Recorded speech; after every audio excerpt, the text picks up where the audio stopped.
Hey everyone, so welcome to my 10-minute warm-up routine. I'm going to use a light resistance band and a medium resistance band. Here we go. So you have a couple options when you put the mini band around your legs. You can either do just above the knees, at your ankles, or at your feet. I'm going to go at my ankles. Be careful if you put the mini band around your feet and you're walking outside because you're more likely to snap the band with it rubbing on the concrete. So I'm going to use ankles for a little bit more resistance as it's further away from our glutes. Knees is going to be kind of a medium resistance. So first thing I'm going to do is a forward and a backwards walk. So I'm going to drop my hips down, keeping my knees further apart, and I'm just going to take little steps backwards. And you can either count your reps or set a boundary. I'm going to set a boundary and then take tiny steps forward. So I want this band to stay tight the whole time. I never want my heels to get even close to each other. And then I'm gonna go one more time.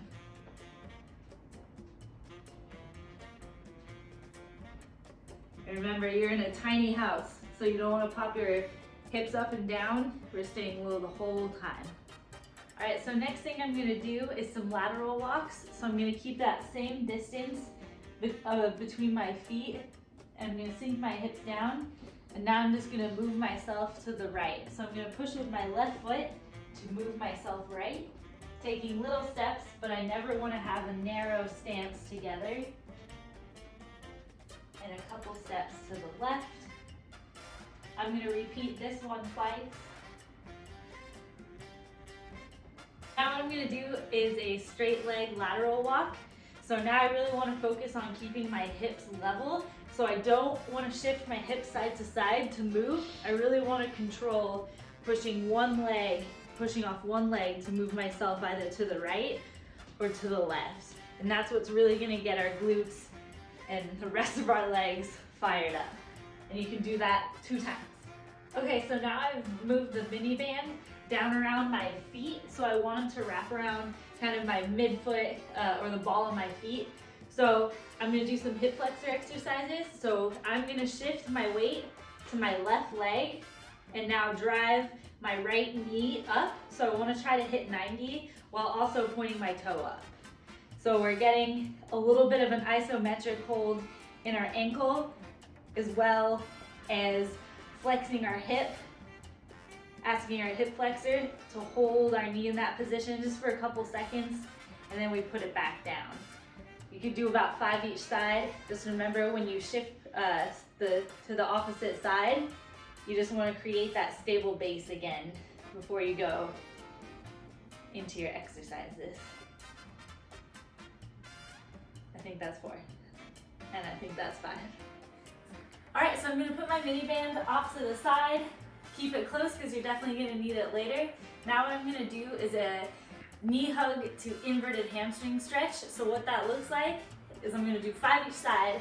I'm gonna start by shifting my weight into my left leg. I'm gonna drop down, pick up my right leg, hugging it at the shin, and then I'm gonna try to get as tall as I can, even getting up on my tiptoes on my left leg. And then all in one motion, I'm gonna not kick my couch over, and I'm gonna reach my fingers all the way from my heels, creating a straight line, and then back up. And then I'll try to swoop down, trying to get all 5 repetitions without having to reset.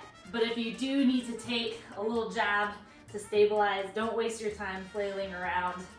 Just get done. That's 3.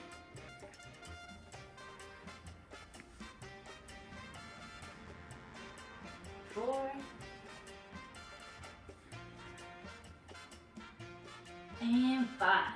Sweet. All right, I'm gonna go ahead and switch sides.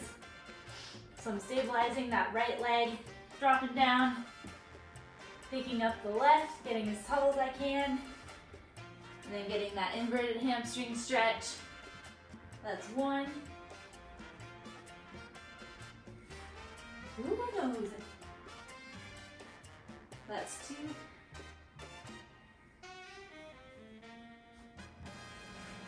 Whoop. 3.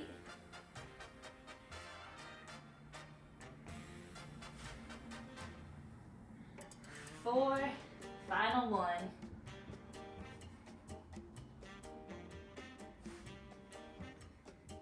And 5. Okay, so for this next one, I'm gonna take it down to the ground and I'm gonna do some quadruped heel lifts. So there's a couple different ways to do this one. The easiest way to do this is to set up hands and knees. All you're gonna do is kind of shift your weight so you're feeling stable, and you're gonna drive one heel up towards the floor and back down. And you really wanna engage your glutes here, and I'm not worried about creating a big arch and seeing how far up you can get. It's all about keeping your back flat as you lift your heel up and put it back down. And you can do 5 of these super slow. The next modification is gonna be in a full beast position. So now I've just got my toes on the floor. I'm lined up, my knees are fairly close to my wrists compared to a push-up position. And I'm just lifting my knees up off the ground, keeping my shoulders packed, as in I'm rounding my shoulders back and down, lifting myself up, and now I'm gonna do the same thing. So that's 1, 2, 3, 4, 5, then switch sides. 1, 2, 3, 4, 5, and relax. So the next thing we're gonna do in our quadruped position is gonna be some hip circles. So I've got the same distance between my knees and my wrists as I did in the last exercise, but now all I'm gonna do is try to drive my heel up. Now I'm lifting my knee, pulling it forward and driving it back down. So ideally, I'm trying to draw a circle with my knee versus my ankle. So we're lifting up, pretty much rotating that knee out like we've done a fire hydrant, pulling your knee far forward and down. So you can do about 5 forward and then 5 backwards, still focusing on controlling, lifting that knee, now driving forward, up, pushing it to the back, rotating in and down. So really focus on really slow controlled circles there. These are called cars, so controlled articulated rotations. So 5 forward, 5 backwards each side, and you can pause here to get those done. All right, so next thing I'm gonna do is start working on our shoulders. So if you have a lighter resistance band, keep that nearby. Otherwise, I'm gonna stick to this one. So now I'm gonna put this band just around my wrists. So the goal here now, just like our Miniband walks, is I wanna keep this band tight. And how I do that now, instead of just moving my wrists further away, I'm gonna roll my shoulders back and down and really drive my wrists away from each other. So we're gonna start with a shoulder press. So ideally, I'm gonna keep the width of this band the same as I lift my hands up overhead and back down. Don't forget to breathe during this one. We've got 10 total reps. So that's 1, 2, 3, 4, 5, 6, 7, 8, 9, last one, and 10. Woo! All right, so the next thing I'm gonna do is keep the band at my wrist. So now I'm gonna create that distance again on the floor. So I'm driving my wrist down into the ground, but I'm gonna turn my fingers as close to my knees as I can and just sit back. And you can shift your hips side to side, kind of creating different tension on different parts of your forearm. And just spend a little bit of time here. 20 to 30 seconds should be good. You can even switch it up a little bit without the band. You can tuck your fingers down towards your knees so the tops of your hands are on the ground, and you can do the same exact thing, just moving side to side. All right, now that you finished with that stretch, I'm actually gonna move my medium resistance band off to the side and switch to my lighter resistance band. If you only have a medium resistance band and don't get a lot of progress out of this next exercise, you can always do this one with 0 bands. So this is the push-up position clock. So what I'm gonna do is set myself up in a push-up position so my wrists are just a little bit wider than my shoulder position. And another thing, you can do this from the knees too. So if you're having a problem keeping in this position, you can just keep your knees down. But see how I've still got my hips forward? I don't want to create a tabletop position. I still want to lean forward with my hips so my shoulders are aligned from shoulders, hips to knees. So what this looks like is we've got 5 circuits each side, and what one circuit looks like is going to be touching forward, back to center, out to the side, center, and 45 degrees back. So if you use a lighter resistance band, you can probably reach a little bit further, which is pretty cool as far as warm-up exercises go. And another tip, if you guys are struggling keeping your hips from swaying side to side, just move your feet out a little bit further away from each other so that you can create a more stable base. So 5 circuits each side. All right, so we're officially done with the resistance bands here. So now what I'm gonna do is just work on my hips a little bit more. So I'm gonna start in a half kneeling position, and I'm gonna do some ankle rocks. So I'm just gonna get 5 here. You can push your knee over your toes while keeping your heel planted on the floor. And really still engage that glute, keeping your hips neutral, and that way you might feel a little bit of a stretch in your hip flexors. It's easy to kind of lean forward and push your knee over your toes, but we can kind of work a little bit more of our body if we keep that neutral spine, neutral hip position, and just drive that knee forward. Staying on the same side, you're now gonna take that knee and move way out. I still wanna keep my shoulders and hips square, and I'm gonna do the same exact thing, driving my knee over my ankle. If you have a kettlebell or a dumbbell with you that's pretty heavy, you can hold it down here and let the weight kind of pull you into your ankle, if you will. But otherwise, I'm just gonna keep my hands on my hips and drive my knee over that toe, or at least try. And then if I didn't mention this in the beginning, it's really good to do any sort of ankle or warm-up exercise barefoot, just to get a lot more out of it. All right, so I'm gonna switch sides. So I'm starting driving my knee over my toes. If you feel like one side's better than the other, you're probably right. That's 3, 4, and 5. You can also do this exercise with a super band. If you watched last week's video, I talked all about super bands, but I'll make another video about distracted exercise or distracted stretches later.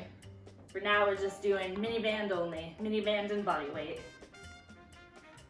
That's 3, I'm gonna do 2 more, 4, last one, feel the burn, and 5. All right, our second to last warm-up exercise is gonna be a split frog with a thread. So what that looks like is I'm gonna start all fours just like we did earlier. I'm gonna straighten one leg, and now what I wanna do is try to keep this foot flat on the floor as I push my hips back. So this is our starting position. If you can't keep your foot flat on the floor, you can point your toe up towards the ceiling. So while I'm in this position, I'm now gonna take the hand of the straight leg, the side of the straight leg, and thread it underneath my right arm. So if my left leg is straight, my left arm is gonna come under my right arm. And I'm gonna push down to create some contact, replace my hand, come up to this position, and then push back again and thread through. So you should definitely keep doing this one. And as you do each repetition, you might feel a little bit looser or a little bit less awkward. You might feel a big pull down your lats. That's totally fine. Kind of want that. But just remember, push yourself back to sit on that heel and then really reach under as far as you can. You can even crawl your fingers out to pull yourself down. And back up. So 5 each side there. So this last one is called a diver.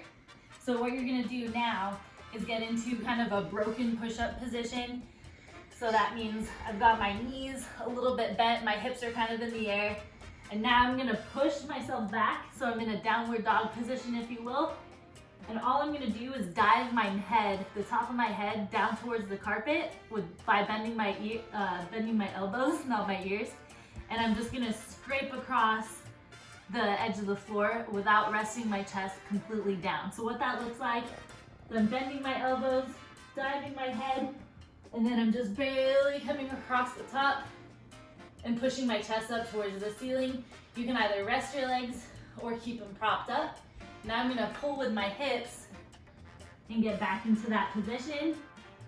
Slowly diving and then pressing my chest up. Don't forget to exhale on the way up. And another thing, really focus on how you come out of this position by really squeezing your stomach and pulling your hips back. So that's the end of this 10-minute warm-up. I hope you guys enjoyed this. This is a great warm-up to go through before any sort of activity or workout. The 10 minutes, once you guys get the exercises down, you should definitely be able to just flow through it a couple times through, kind of getting stuck at watching the video, making sure you get things right. It's all good. But once you get the repetitions in, go through the same sequence, it kind of becomes second nature. So I highly recommend trying this warm-up at least twice a week if you can.